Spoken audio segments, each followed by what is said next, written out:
आता मी मे मध्ये गावी गेलेली. अच्छा. हा हा. हो, तर माझा मुलगा ना आता हे स्वामींची गणेश जयंती होती ना, हा हा हा हा. तेव्हा तो बोललेला की स्वामींना ते चाफ्याची फुलं करणार होता तो. ओ, अरे बापरे. 7 चाफ्याची फुलं करणार होता. तो मला बोललेला, आई मी चाफ्याची फुलं करणार आहे स्वामींना. तर म्हटलं ठीक आहे. हा. त्याला चांदीचं हे करून त्याला सोन्याचं पाणी देतात ना. अरे बापरे, तशी बनवणार होता. ओ. हो, हा तशी बनवणार होता. तर म्हटलं ठीक आहे. मग ते त्याच्याकडे गणपती वगैरे होते, मग ते राहून गेली बनवायची. हा हा हा. त्याच्यानंतर मग तो म्हणाला की मी ते आता आपली स्वामी जयंती होती ना 24ची, हा हा हा.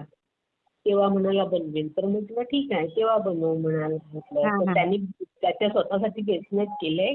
तो हा. म्हणाला मी स्वामींना फुलं केल्याशिवाय मी ब्रेसलेट हातात घालणार नाही. ते गेल्या दिवाळीला केलं, 1 वर्ष आई झालं गो, त्याला. बघा हां. तर किती म्हटलं छान. ठीक आहे. हो, म्हटलं चालेल कर म्हटलं. हा हा आणि हा ते हा. झालं. तर नंतर ते स्वामी जयंतीला पण ते त्याला करायला मिळालं नाही. म्हणजे स्वामींना जर पाहिजे असेल तर स्वामींनी करून घेतलं असतं ना. हो हो हो हो, बरोबर आहे. तर त्याला ते करायला मिळालं नाही. आणि मी गावी होते आणि मला गावाला ना स्वप्न पडलं एवढं जोरात. म्हणजे हा. सगळे दागिने होते ना माझे, तर ते घेऊन गेले. ओ. हां, तर मी माझी मुलगीला मी गाणी म्हणले. तर मी अगं राणी गाणी चोर घेऊन गेली, चोर घेऊन गेली. आणि बाजूला मिस्टर होते, ते म्हणतात अरे तुला काय झालं एवढ्या रात्री ओरडायला. म्हणजे मी आई गो. जोरात कशी ओरडायचे. हां, हा हा हा. ते झालं. तर मी त्याच्यानंतर नाही. आणि त्याच्यानंतर परत 8 दिवसांनी ना मला असं दिसलं की माझी दागिन्यांची बॅगच गाडीमध्ये मी विसरली. अरे बापरे. हा हा हो, माझी दागिन्यांची बॅगच मी गाडीमध्ये विसरली असं स्वप्न. हा तर हा नंतर ना मग मला कसं कळलं की हा म्हटलं मुलगा माझा बोललेला ना, म्हटलं मी स्वामींना करेन. तर म्हटलं केला नाही म्हणून स्वामी, तर सगळ्यात जास्त सेवा मी करते ना. तर म्हटलं हो. स्वामींनी मला हे मग मी त्याला फोन केला की म्हटलं असं असं आहे, असं असं मला स्वप्न पडलं. तो बोलला मी करणार आहे ते. हा हा. तर म्हणाला आता चांदी वगैरे थोडी महाग आहे म्हणून, तर मी म्हणे करणार म्हणून मला बोलला. तर हो. हो, तर मी आता त्याला आणि मी स्वामींना तिथेच सांगितलं, कारण गावाला पण आमचा मोठा होता. त्याला सांगितलं मी त्याच्याकडून करून घेणार स्वामी म्हटलं. बरोबर बरोबर. हा. करून घेणार. मग तेव्हापासून मला आतापर्यंत काहीच नाही. आणि त्या दिवशी तुमचं केजरे दादांचं तुमचं ते हे झालं ना हा हा हा हा हा. तेव्हा मी ऐकलं ना, तर ते केजरे दादा पण बोलले की छोटे मोठे अनुभव सांगायचे. तर मी म्हटलं छोटे छोटे काय सारखं तुम्हाला त्रास द्यायचा ना. नाही नाही, त्रास काय, ते स्वामींची सेवा आहे ती. हो, तर केलंच पाहिजे ते. मग मी किती दिवस म्हणते तुम्हाला फोन करेन फोन करेन सांगेन. तर आजचा मी अनुभव तुम्हाला सांगते. आज ना काल आम्ही डीमार्टला गेलो होतो मुलगी आणि अच्छा. मी. हा हा तर तिचं आम्ही जाते वेळी तिचं पॉकेट वगैरे घेतलं आणि येताना ना तिने ती पुढे आली गाडीतून. हा हा म्हणजे गाडीचं lock वगैरे खोलायला. आणि मी आणि तिचा मुलगा मागे होतो. तर हा तिचा हा मुलगा म्हणतो पप्पांचं औषध आहे ना, त्याचं म्हणाला पैसे दे. तर मी म्हटलं नको मी देते पैसे. तर हा तू हा. म्हटलं पुढे हो. ते म्हणाले मी गाडी खोलते आणि गाडीमध्ये सामान टाकते. म्हटलं ठीक आहे. हा हा. आणि तिचं पॉकेट ना तिचं आज लक्षात आलं तिला. हो. आणि मला म्हणते पॉकेट. तर म्हटलं मी नाही तुझं पॉकेट घेतलेलं, म्हटलं तुझ्याच हातात होतं ना. हा. मग घरी सगळीकडे शोधलेलं तर पॉकेट नाही. पैसे म्हटलं जाऊन ते पैसे दिले, पण सगळी त्याच्यामध्ये कार्ड वगैरे होती ना. हो बरोबर, ते महत्वाचे. हा, मग किती वेळ आम्ही शोधलं नाही. मग तिने लगेच बँकेतून वगैरे सगळा फोन केला आणि आम्ही स्टॉप करायला सांगितलं. हा हा हा. पॉकेट गाडीतून शोधून आली ती 3 वेळा पॉकेट. अरे बापरे. हा. हो, तर गाडीत पॉकेटच नाही म्हणाली. मी म्हटलं बघ गाडीमध्येच बघ पाठच्या सीटवर ठेवलं होतं ना. तर हा म्हटलं बघ. तर हा नाही, हा. गाडीमध्ये पण नाही पॉकेट. मग ती डीमार्टला गेली. डीमार्टला त्यांचं सगळं हे करून त्यांची सीसीटीव्ही वगैरे चेक केली. हा हा हा हा हा. मग तोपर्यंत ती गाडीत आली ना, तोपर्यंत तिच्या हातामध्ये पॉकेट होतं असं सीसीटीव्ही मध्ये दाखवतात डीमार्टच्या. बरोबर बरोबर. हा. आणि तिथून ती बाहेर आली आणि मी स्वामींना सारखं सांगितलं स्वामी तिचं पॉकेट मिळून दे. स्वामी तिचं पॉकेट मिळून दे. ती तुमच्यासाठी एवढं करते ना, तेवढं करते ना, हा तर तिचं पॉकेट मिळून दे. हा. आणि ती तिथून बाहेर आली डीमार्ट मधून आणि गाडी खोलली तर तिचं पॉकेट तिथे मिळालं गाडीवर. अरे बघा. आतमध्ये पॉकेट मिळालं. आणि मी अय्या. सांगितलं तर मी माझ्या मनात मी स्वामींना म्हटलं स्वामी कधी आज पॉकेट मिळालं ना, तर मी अनुभव आज शेअर करणार. अरे वा. मी म्हटलं मी आज शेअर करणार. तर मला आज पूजेला जायचं होतं. तर मी मुलाला सांगितलं तू जा, मी येत नाही, कारण मला अनुभव शेअर करायचा होता. आई ग. म्हणून मी पूजेला गेली नाही, पण म्हटलं मला अनुभव तुम्हाला शेअर करायचाच होता आज. अरे वा, खूप छान, खूप आणि छान त्या ताई. दिवशी केंद्रे दादांनी पण सांगितलं ना, ज्याच्या भाग्योदय असेल त्यालाच माझा फोन लागेल, तर मी एकदा तरी त्यांना फोन लावून बघणार आहे.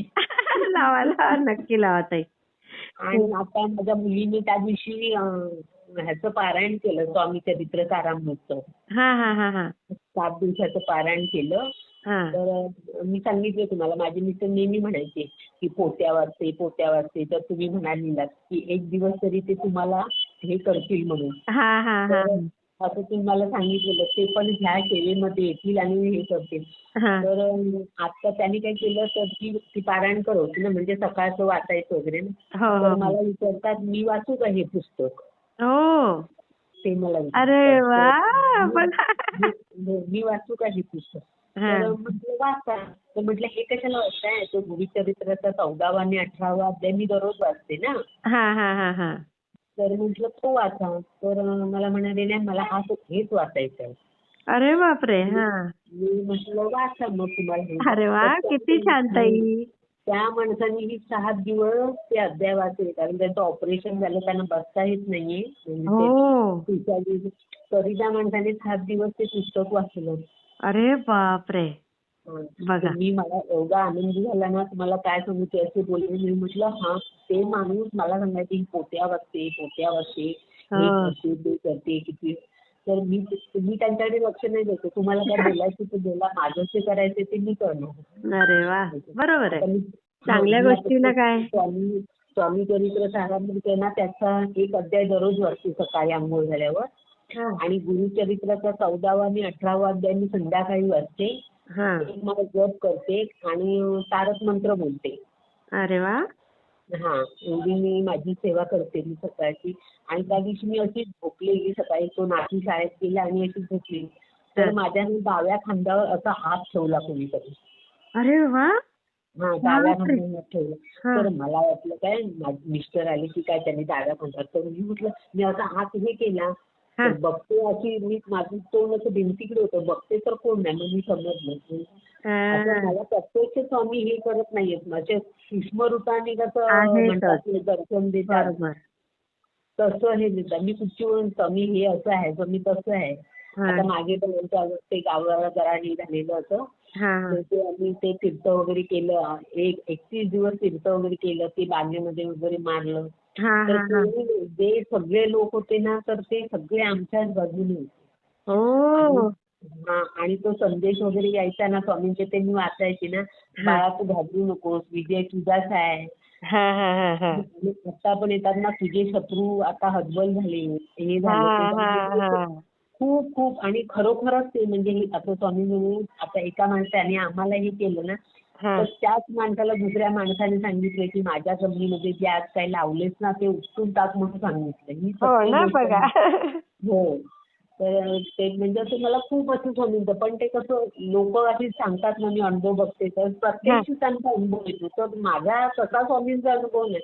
म्हणजे स्वामी असे आतून कशी लोक म्हणतात मदत करतात, तसं स्वामी मला हातून मदत करतात. पण तेवढ्यापासून खुश आहे मी. नाही, ते तुमच्या अवतीभोवती आहेत, सूक्ष्म रूपात आहेतच. सूक्ष्म रूपात आहेत ते. खरंय खरंय. खूप छान ताई, मी शेअर करते. हो हो. मला आज तुम्हाला म्हणून मी पूजेला गेली नाही का, तर मी स्वामीला सांगितलेलं मी आज अनुभव शेअर करणार. नातवासाठी मुलीच्या मुलासाठी ते तारकपुत्राचं पाणी बनवायला घेतलं. 7 दिवस सांगितलेलं, कारण मला आता गावी जायचंय म्हणून. मी 6 दिवस ते बनवलं आणि 7वा दिवस अचानक त्याच्या आईला अडचण आली म्हणून मी बनवलं नाही. मग काय करू ते? नाही, ते राहू दे ना ते पाणी. मग मी आज ते बनवलं नाही पाणी, कारण त्याच्या आईला अडचण आली ना म्हणून. पण त्यांची तिकडे काही शिवाशिव होते का? हो, आम्ही एकत्रच राहतो ना. अच्छा अच्छा. मग राहू दे आजच्या दिवस. तर आजच तिला अडचण आली म्हणून म्हटलं नाही बनवायचं. म्हणजे मी असं नाही, मग मी स्वामींना, नाहीतर मी सकाळी स्वामींना आंघोळ वगैरे झाली की स्वामींचं तांब्याभरून पाणी ठेवते आणि काय खायचं असेल ते ठेवते. दुपारी मी स्वामींना जेवण ठेवते. ते आजचा पण मी अनुभव ऐकला ना तुमचा, ते एक बाई बघा सांगत होती, मी शेजारी आली म्हणून स्वामींना जेवायला नाही. स्वामींनी रात्री येऊन. तर मी असं काही नाही, कोणी असलं ना तरी माझं जेवण झालं, मुलगी कामावर जायच्या अगोदर जेवण द्यायच्या अगोदर मी स्वामींना जेवण, आमचं ताटच एक वेगळं आहे स्वामींचं. बरोबर. जे काय असेल ते, जरी शिळं असेल रात्रीचं काय तर मी दही भात वगैरे असं ठेवते स्वामींना, भाजी अगदी वगैरे. बरोबर करता, अगदी बरोबर करता. हं. आणि तो तिचा मुलगा आहे ना, तो विचारणार आज स्वामींना जेवायला नाही ठेवलं. तू किती आली आज छान. स्वामींना जेवायला नाही ठेवलं. तर मग अरे मी वा. तिला हो असं.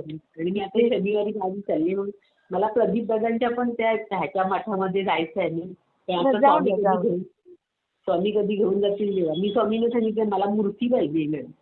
हा हा हा. तर मी होईल. म्हटलं मला कोणाकडून आणून नको, मी जेव्हा अक्कलकोटला येईन तेव्हाच मला मूर्ती पाहिजे, कारण मला मूर्तीवर अभिषेक वगैरे करायचा आहे हा हा हा. बरोबर. त्याच्यासाठी. खूप छान ताई. मी हा शेअर चालेल. करते. हो हो हो चालेल श्री चालेल. स्वामी समर्थ ताई. चालेल, चालेल.